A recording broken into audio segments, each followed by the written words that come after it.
అందరికీ నమస్కారం. నేను మీ దేవి. నిన్నే ఇష్టపడ్డాను. 45వ భాగం. రచయిత రమ్య ప్రణవ్ గారు. కథ చదవడం స్టార్ట్ చేసిన వెంటనే వీడియోకి ఒక లైక్ చేయండి. ఫోన్ పెట్టేసి అత్తగారి గదికి వెళ్ళి అత్తయ్య నన్ను ఆయన లంచ్ తీసుకొని రమ్మన్నారని చెప్పింది. దానికి ఆవిడ కోడల్ని ఒక రకంగా చూసి నా కొడుకు నిన్ను తీసుకొని రమ్మన్నాడా? లేదా నువ్వే నా కొడుకుని తీసుకొని వెళ్ళాలనుకుంటున్నావా? అని అడిగారు. నిజం చెప్పాలా అత్తయ్య, నాకే ఆయనకు తీసుకొని వెళ్ళాలనుంది ప్లీజ్ అత్తయ్య అని చెప్పగా, సరే పనావిడను లంచ్ ప్యాక్ చేయమని చెప్పు. నువ్వు కూడా వాడితో పాటు అక్కడే తినేసేయ్ అని చెప్పడంతో, థాంక్స్ అత్తయ్య. అవును నేను ఈరోజు లేచేసరికి లేట్ అయిపోయింది. మన పారుష్ కాలేజ్‌కి వెళ్ళిపోయాడా? నాకు కలవలేదు అని అడగ్గా, "ఆ!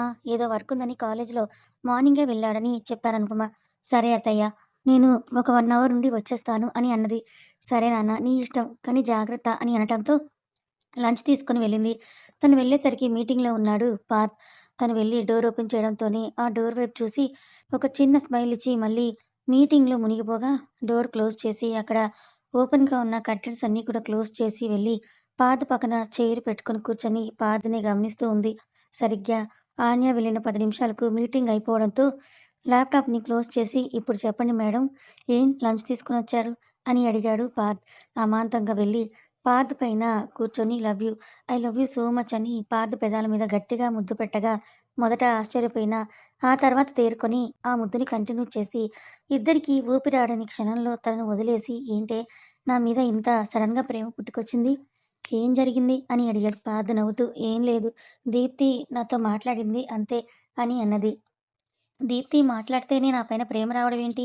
కొంపదీసి దీప్తికి దీని గురించి చెప్పావా? అని చైన్ వైపు చూపిస్తూ అడగ్గా, లేదు నువ్వు చెప్పొద్దన్నాక నేనెందుకు చెప్తాను? ఎవరికీ చెప్పలేదు అని అనటంతో, మరి? అని అడగ్గా, నా మొగుడు మినిస్టర్లను కూడా గడగడలాడిస్తున్నాడని తెలిసి చాలా గర్వంగా ఉందని అనటంతో, ఆ చెప్పేదేదో అర్థమయ్యేలా చెప్పు. నాకేం అర్థం కావట్లేదని అన్నాడు పార్థ్.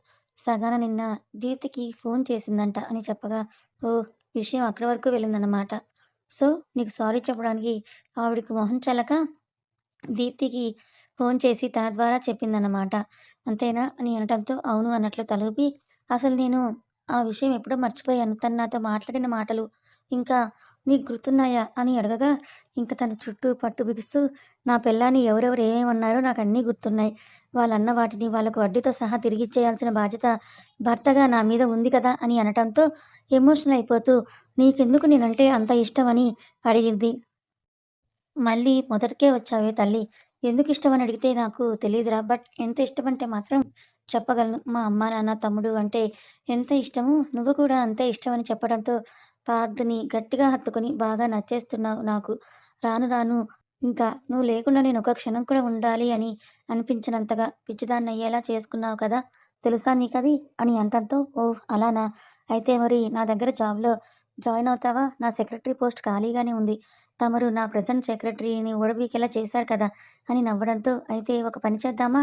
నేను నీ సెక్రటరీగా చేరిపోవాలా? నేను చక్కగా నీతో 24 గంటలు ఇక్కడే ఉండొచ్చని చెప్పగా, నీ మొహం అవసరం లేదు. నీకు సెక్రటరీగా చేయాల్సిన అవసరం ఏముంది? అవసరమే లేదు. అయినా నీకు ఎప్పుడు నన్ను చూడాలనిపిస్తే అప్పుడు బాస్ హోదాలో వచ్చి, ఇదిగో ఈ కుర్చీలో కూర్చొని నాకు ఆర్డర్స్ వెయ్యి అని అనడంతో, అయితే ఇప్పుడు నిజంగా నేనొక ఆర్డర్ వేస్తే వింటావా? అని అడిగింది. తప్పకుండా వింటాను మేడం. ఏంటో సెలవివ్వండి అని చెప్పగా, మరి చెప్పాక నవ్వకూడదు అని అన్నది. నేనెందుకు నవ్వుతాను కన్నా, నేనస్సలు నవ్వను. కానీ అది ఏంటో చెప్పు కదా! అని అనడంతో అది అని అంటూ నసుకుతూ ఐ వాంట్ యూ అని అంది. కళ్ళు పెద్దగా చేసి వాట్? Are you serious? అని అడిగాడు. దానికి తలదించుకొని అవును అని అన్నట్లు అనటంతో ఓహ్ మై గాడ్! సూపర్. ఇలా జరుగుతుందని తెలిస్తే పెళ్ళైనప్పటి నుంచే సగాన పని పట్టేవాడిని కదా! అని అనటంతో పార్థ్‌ను చిన్నగా కొట్టి అతని ఫేస్‌లోకి చూసే ధైర్యం లేక గట్టిగా దగ్గరకు హత్తుకోవడంతో మై డియర్ కన్నా జస్ట్ గివ్ మీ 5 మినిట్స్ అంటూ తనను పక్కకు జరిపి ఎవరికో ఫోన్ చేసి నెక్స్ట్ 2 అవర్స్‌లో ఉన్న మీటింగ్స్ అన్నీ క్యాన్సిల్ చేయండి. ఒక 2 అవర్స్ నన్ను ఎవరు డిస్టర్బ్ చేయొద్దు. ఎంత ఎమర్జెన్సీ పనైనా సరే.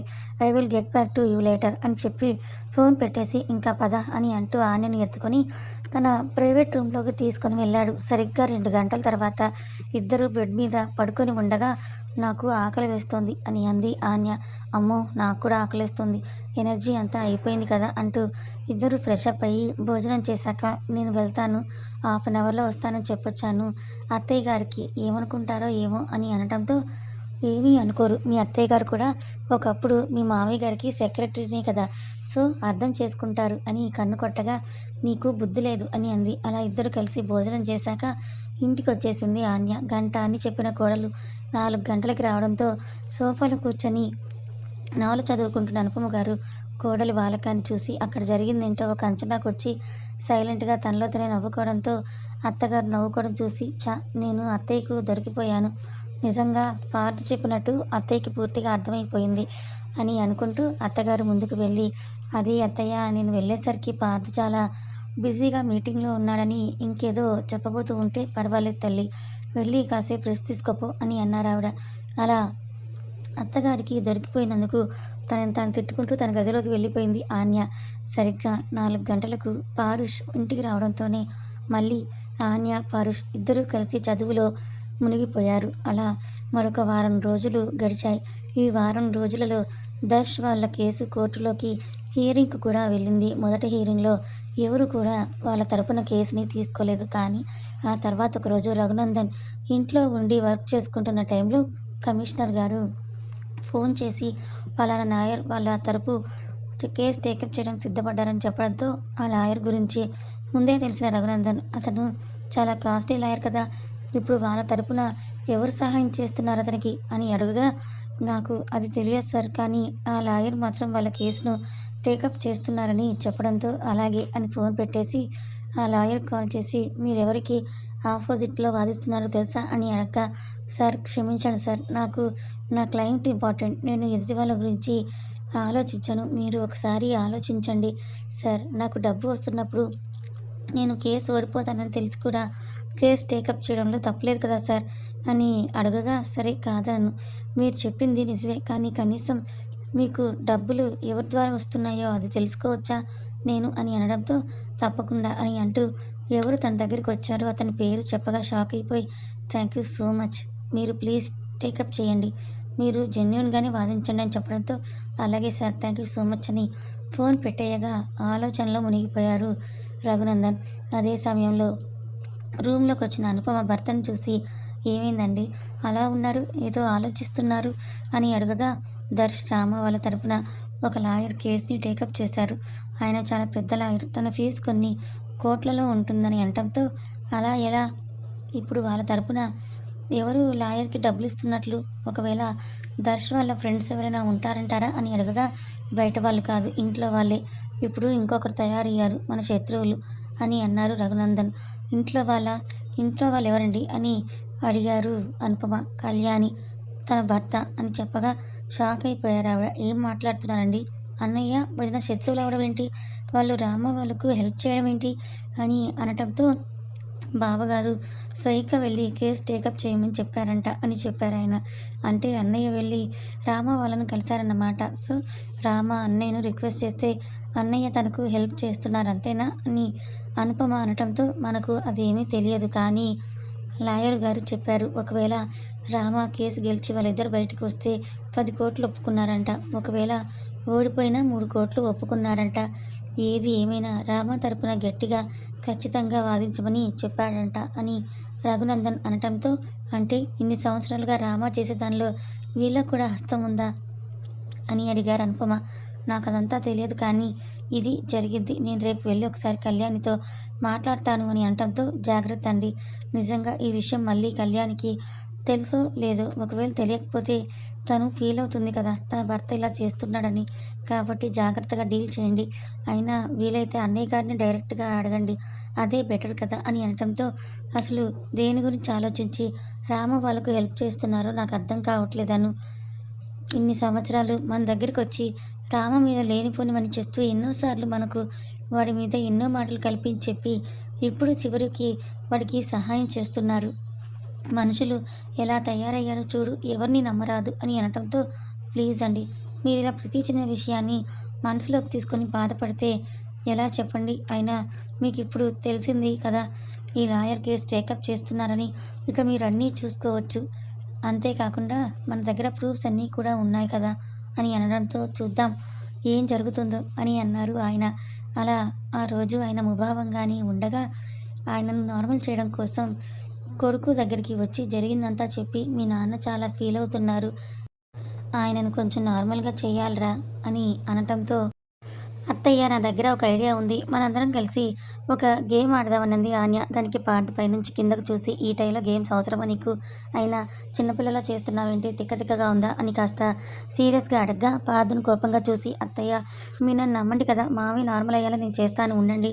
మీరందరూ ఇక్కడే ఉండండి. నేను ఇప్పుడే వస్తానంటూ రఘునందన్ గారి రూమ్ దగ్గరికి వెళ్ళి, "మామయ్య గారు ఒక్కసారి బయటికి రండి. ఒక పనుంది" అంటూ ఆయన చెయ్యి పట్టుకొని బయటకు తీసుకురాబోతుంటే, "నాకు కాస్త హెల్త్ బాలేదు నాన్న. నాకు ఇప్పుడే వచ్చే ఓపిక లేదు" అని ఆయన అనటంతో, "మామయ్య గారు ప్లీజ్ మీరొక్కసారి రండి. మీరొచ్చి అక్కడ కూర్చోండి. అక్కడ రెస్ట్ తీసుకోండి" అంటూ తానే రఘునందన్ గారిని స్వయంగా తీసుకొని వెళ్ళి సోఫాలో కూర్చోబెట్టి పారుష్‌ను, రఘునందన్ వాళ్ళ అమ్మగారిని అందరిని పిలిచి, ఆ సమయంలో లక్ష్మి గుడికి వెళ్ళడంతో అక్కడ తను మాత్రం లేదు. అలా అందరిని పిలిచి, "ఇప్పుడు మనందరం ఒక గేమ్ ఆడబోతున్నాం" అని అనటంతో, రఘునందన్ కాస్త చికాకుగా ఉండేసరికి, "నాకు ఆడే ఓపిక లేదమ్మా. నన్ను వదిలేసేయి" అని లేవబోతుంటే, "మామయ్య గారు మీరు ఈ గేమ్ ఆడాల్సిన అవసరం లేదు. జస్ట్ మీరు కూర్చొని వినండి చాలు" అని చెప్పి అందరి వైపు చూస్తూ, "ఏం లేదు. ఈ గేమ్ స్పెషాలిటీ ఏంటంటే, ఇప్పటివరకు మీ లైఫ్‌లో జరిగిన ది బెస్ట్ మూమెంట్‌ను మీరిక్కడ షేర్ చేసుకోవాలి. ది బెస్ట్ మూమెంట్‌కు కారణమైన ప్రతి ఒక్కరికి థాంక్స్ చెప్పుకోవాలి. సో, ఇదన్నమాట. ఓకే. ఇది గేమ్ అనను. బట్ ఆల్మోస్ట్ అలాంటిదే కాబట్టి గేమ్ అన్నానంతే. మనలోని పాజిటివిటీని బయటకు తీయడానికి ప్రతి ఒక్కరూ ఎప్పుడో ఒకసారి ఆడాల్సిన గేమ్. మనం చాలా సార్లు మనకి ఇతరుల మీద ఉన్న ఎమోషన్స్‌ని బయటకు చెప్పము. అలా చెప్పకపోవడం వల్ల చాలా నష్టమే జరుగుతుంది. అది చెదిరిన తర్వాతే మనకు అర్థమవుతుంది. సో, నేనేదో జస్ట్ నాకు తెలిసిన టిప్‌ని ఇక్కడ ఫాలో చేస్తున్నాను అంతే" అని చెప్పి, "ఎవరు స్టార్ట్ చేస్తారు" అని అనడంతో అందరూ సైలెంట్ అవ్వగా, "యెస్ లేడీస్ ఫస్ట్ కాబట్టి అమ్మమ్మ మీరు ఫస్ట్ చెప్పండి" అనగానే, "అమ్మో! నాకేం తెలీదు తల్లి" అన్నారావిడ. "అబ్బా నాన్నమ్మ నీకు తెలీదంటావేంటి? నువ్వు ముసలిదానివైపోయి 30 సంవత్సరాలయిపోయింది. నీ లైఫ్‌లో ఎన్నో బెస్ట్ మూమెంట్స్ ఉంటాయి. ఏదో ఒకటి గుర్తుకు తెచ్చుకొని చెప్పు. ఒక పని చెయ్యి. ఎప్పుడైతే నేను పుట్టానో అప్పుడు నీకు అందరికంటే ఎక్కువ హ్యాపీ అనిపించింది కాబట్టి నాకు థాంక్స్ చెప్పు" అని అనటంతో అక్కడున్న అందరూ నవ్వగా రఘునందన్ గారు కూడా చిన్నగా స్మైల్ ఇచ్చారు. "నువ్వొచ్చినప్పుడు నా బెస్ట్ మూమెంట్ మీ అమ్మది. నాది కాదు" అంటూ ఆవిడ వెళ్ళి అందరి ముందు నిలబడి, "సరే చెప్తాను వినండి. నా జీవితంలో అతిపెద్ద బెస్ట్ మూమెంట్ అంటే నా పెద్ద కొడుకు పుట్టినప్పుడు" అంటూ రఘునందన్ గారి వైపు చూసి, "ఇప్పుడు అలాంటి హాస్పిటల్ వసతులు లేకుండే కదా! ఇంట్లోనే అందరం పురుడు పోసుకునేవాళ్ళం. అప్పటికి మీ తాతయ్య డబ్బు సంపాదనలో పడి మమ్మల్ని ఎక్కువగా పట్టించుకునేవారే కాదు. కానీ ఆయన ఏ రోజు మాకు ఏ లోటు చేయలేదు. మహానుభావుడు. మా అందరి ఆనందం కోసం జీవితాంతం కష్టపడ్డారు. అయితే నేను ఇంట్లోనే పురుడు పోసుకుంటున్న సమయంలో బిడ్డ అడ్డం తిరిగింది" అని అన్నారు. అలాంటి సమయంలో హాస్పిటల్‌కి తీసుకొని వెళ్ళాలి అంటే మాకు హాస్పిటల్ 4 కిలోమీటర్ల దూరం. ఎద్దుల బండి కట్టుకొని హాస్పిటల్‌కు ఆ రాత్రి ఎలాగో కష్టపడి తీసుకొని వెళ్లారు. అప్పటికే పరిస్థితి చాలా ప్రమాదంగా ఉండింది. హాస్పిటల్‌కి వెళ్ళిన తర్వాత డాక్టర్లు నన్ను చూసి, "బిడ్డైనా బ్రతుకుతుంది లేదా తల్లైనా బ్రతుకుతుంది. ఎవరిని బ్రతికించాలో తేల్చుకోమని" అంటే నేనేమో, "నేను చనిపోయినా పర్లేదు. నా బిడ్డ మాత్రం బతికే ఉండాలి. నా బిడ్డను రక్షించండి" అని అన్నాను. కానీ నా భర్త మాత్రం, "ఈ బిడ్డ పోతే మరొక బిడ్డ. కానీ నా భార్య లేకుండా నేను బ్రతకలేను. నాకు నా భార్యే కావాలి. ఎలా అయినా సరే నా భార్యను బ్రతికించండి" అంటూ డాక్టర్ల కాళ్ళవేళ్ళ పడ్డారు. కానీ దేవుడి దయ వల్ల నాకు నా కొడుకుని చూసే అదృష్టం కలిగింది. డాక్టర్లు కూడా ఆ రోజు మేమిద్దరం బ్రతకటం చూసి షాకయ్యారు. ఆ రోజు వాడి ఏడుపు ఈ క్షణం ఇప్పటికీ కూడా నా చెవిలో మొదులుతూనే ఉంది. ఆ తర్వాత రామ పుట్టినను కూడా నాకెందుకో మొదటిసారి అనుభవించినంత ఆనందం కలగలేదు అంటూ కొడుకు వైపు చూసి, "వీడు నా బంగారం.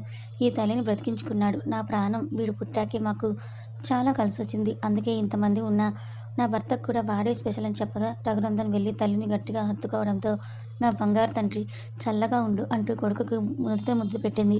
ఆ వయసులో కూడా తల్లి తనను పొగుడుతూ ఉంటే రఘునందన్‌కి ఎక్కడలేని ఆనందం కలగగా మనసు చాలా ప్రశాంతంగా అనిపించింది.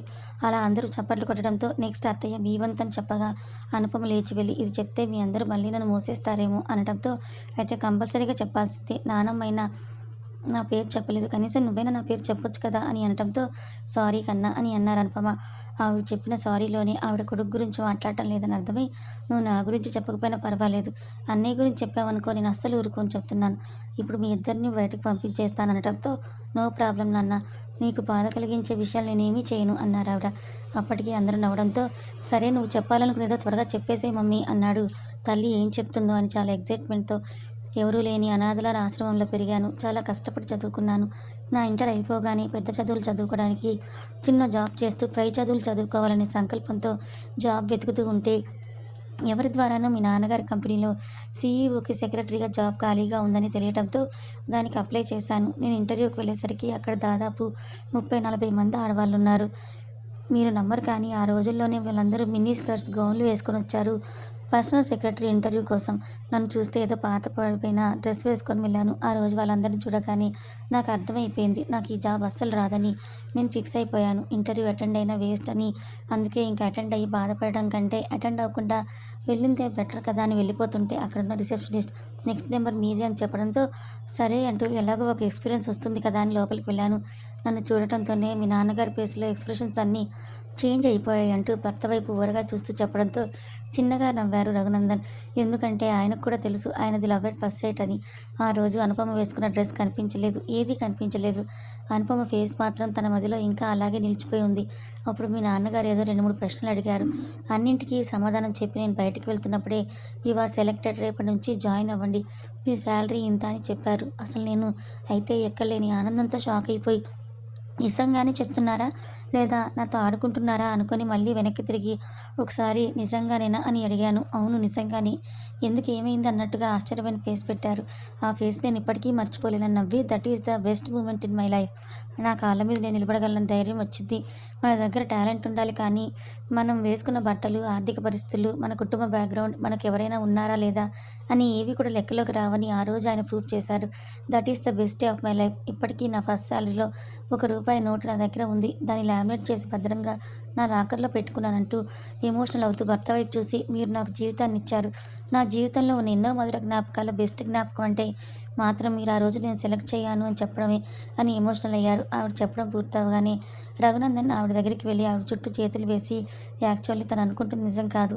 తనే నా జీవితంలో నాకు ముందుగా సెక్రటరీగా జాయిన్ అయ్యి తర్వాత భార్య స్థానంలో నా కష్టాలలో, సుఖాలలో అన్నింటిలో తోడుగా నిలిచింది. కానీ నాకొకటి బాగా గుర్తుంది. నేను ఎప్పుడైతే మీ అమ్మకు ప్రపోజ్ చేశానో అప్పుడు మీ అమ్మ రియాక్షన్ చూడాలి. గజగజ వణికిపోయింది తెలుసా అని అనటంతో మమ్మీ నువ్వు నా పరువు తీసావు కదా! ఎవరైనా ఐ లవ్ యూ చెప్తే వాళ్ళని అల్లాడించాలి కానీ అలా భయపడిపోతారా చెప్పు అని పారుష్ అనగానే అంటే మీ అమ్మకు నీ అంత తెలివి లేదు కన్నయ్య. అందుకే మీ అమ్మ అలా భయపడిందిలే అని రఘునందన్ అనటంతో తండ్రి తన మీద సెటైర్స్ వేస్తున్నారని అర్థమై మూసుకోమని ఇండైరెక్ట్‌గా చెప్తున్నారు కదా! నాకు అర్థమైందిలే అని అనగానే గట్టిగా నవ్వింది ఆన్య. అంతే కోపంగా ఆన్య వైపు చూడటంతో సారీ అంది. ఆ రోజు మీ అమ్మ నేను ఐ లవ్ యూ చెప్పడంతోనే బయటికి పరిగెత్తింది. ఆ తర్వాత చూడాలి 2 రోజులు నా క్యాబిన్‌లోకి రావాలంటేనే భయపడిపోయింది తెలుసా? అన్నారు నవ్వుతూ. ఏమో అనుకున్నాను మీరు మా అమ్మను బాగానే భయపెట్టేశారు కదా! అలా చేయొచ్చా చెప్పండి అని అన్నాడు పారుష్. ఒరేయ్ నేను భయపెట్టలేదురా ఐ లవ్ యూ చెప్పాను. నేను పెళ్లి చేసుకుంటానని చెప్పాను. కానీ మీ అమ్మ వింటేగా దేవుడా! మీ అమ్మకు నా ప్రేమ నిజమని అర్థమయ్యేలా చెప్పడానికి తల ప్రాణం తోకకొచ్చింది. మా నాన్నను ఒప్పించడం ఎంత సులభమైందో మీ అమ్మను ఒప్పించడం అంత కష్టమైందంటూ నవ్వి అనుపమ వైపు చూసి thank you so much for coming into my life. నువ్వు నా కోసం చేసిన త్యాగాలు ఏ భార్య భర్త కోసం చేసి ఉండదని అనటంతో నేనేం త్యాగం చేశాను అండి. ఇదిగోండి ఇంత పెద్ద కుటుంబంలో నన్ను ఒకదానిగా చేశారు. నాకు ఇంత పెద్ద ఇంటి బాధ్యతలను అప్పగించారు. ముత్యాల్లాంటి 2 కొడుకుల్ని, తల్లి, తండ్రి లాంటి అత్తమామల్నిచ్చారు. మీరందరూ కనుక లేకపోయి ఉంటే అస్సలు నేను ఇలా ఉండేదాన్నే కాదు అంటూ భర్తను హత్తుకొని థ్యాంక్ యూ సో మచ్ అని అనడంతో మమ్మీ మేమందరం ఇక్కడ ఉన్న విషయం నువ్వు మర్చిపోయినట్టున్నావు అన్నాడు పారుష్. దాంతో ఆవిడ కాస్త దూరం జరిగి సారీ అని చెప్పగా అబ్బా సారీ ఎందుకు మమ్మీ అయినా మీ అందరిని చూస్తుంటే ఇంకా నేను కూడా త్వరగా పెళ్లి చేసుకోవాలని డిసైడ్ అయిపోయాను అని అనడంతో రఘునందన్ ఒక రకంగా కొడుకు వైపు చూడగా అయ్యో! అయ్యో! అంత కోపం అవసరం లేదులెండి అని నవ్వాడు. ఆన్య మాత్రం చప్పట్లు కొడుతూ సూపర్ మూమెంట్ అత్తయ్య గారు అని చెప్పడంతో వదిన నెక్స్ట్ బెస్ట్ మూమెంట్ అంటే నువ్వే చెప్పాలి మరి నీ లైఫ్‌లో అని అన్నాడు పారుష్. దాంతో అందరి వైపు చూస్తూ నాది కొంచెం అత్తయ్య గారికి దగ్గరలోనే ఉంది అని చెప్పడంతో దగ్గరలో ఉన్నా పర్వాలేదు. ముంబై అంత దూరంలో ఉన్నా పర్వాలేదు చెప్పాల్సిందే. కానీ ఇందులో నా పేరు చెప్పలేదనుకో మర్యాదగా ఉండదు వదిన అన్నాడు పారుష్. దానికి తను కూడా సారీ అని నవ్వి మొదటిసారిగా శాలరీ వచ్చినప్పుడు నా ఆనందం అంతా ఇంత కాదు. అప్పటి వరకు ఆశ్రమం వాళ్ళు 3 నెలలకొకసారి ఒక డ్రెస్ కుట్టించేవారు. ఆ డ్రెస్సులతోనే మేము గడిపేవాళ్ళం. నా దగ్గర ఉన్న డ్రెస్సులన్నీ పాత డ్రెస్సులు దాదాపు చిరిగిపోవడానికి దగ్గరగా వచ్చేవి. కానీ ఎవరిని కూడా అడిగే పరిస్థితి లేకుండే. అలాంటి టైంలో నా చేతిలోకి శాలరీ రాగానే నేను, దీప్తి కోఠీకి వెళ్ళి సగం శాలరీతో బట్టలు కొనుక్కొని ఇంకొంచెం శాలరీతో అక్కడున్న అనాథాశ్రమంలో స్వీట్స్ పంచుకొని వచ్చాము. That was the best moment of my life చెప్పుకోవచ్చు. ఇంకా తర్వాత అంటే పార్థును పెళ్లి చేసుకోవడమే. నిజంగా పెళ్లి చేసుకున్నప్పుడు నేనెంత భయపడ్డానో నాకు తెలుసు. ఇలా అంటున్నందుకు నన్ను క్షమించండి. ఎవరో చివరి కోరిక కోసం నా జీవితాన్ని నాశనం చేస్తున్నారనుకున్నాను. నా లైఫ్‌లో నాకున్న యాంబిషన్స్ వేరే. నేను బాగా చదువుకోవాలి, మంచి జాబ్ చేయాలి, ఆశ్రమంలో ఉన్న వాళ్ళందరికీ సహాయం చేయాలి. ఒక్కరినైనా, ఇద్దరినైనా సరే దత్తత తీసుకొని వాళ్ళని చదివిపించాలి. ఇవే గోల్స్ ఉండేవి. కానీ నేను ఒకలా తలుచుకుంటే ఆ దేవుడు మరొకలా నా కోరికలన్నీ తీర్చేస్తున్నాడు. నేను కష్టార్జితంతో చేయాలనుకున్నాను కానీ నేను కష్టపడే అవసరం లేకుండా వార్డు వాళ్ళని దత్తత తీసుకున్నారంటూ థ్యాంక్ యూ సో మచ్ అంటూ రఘునందన్ గారి వైపు చూసి థ్యాంక్ యూ సో మచ్ మావయ్య. దీనంతటికీ కూడా మీరే కారణం అని అంటుంది. కథ కొనసాగుతుంది. Thank you so much for watching.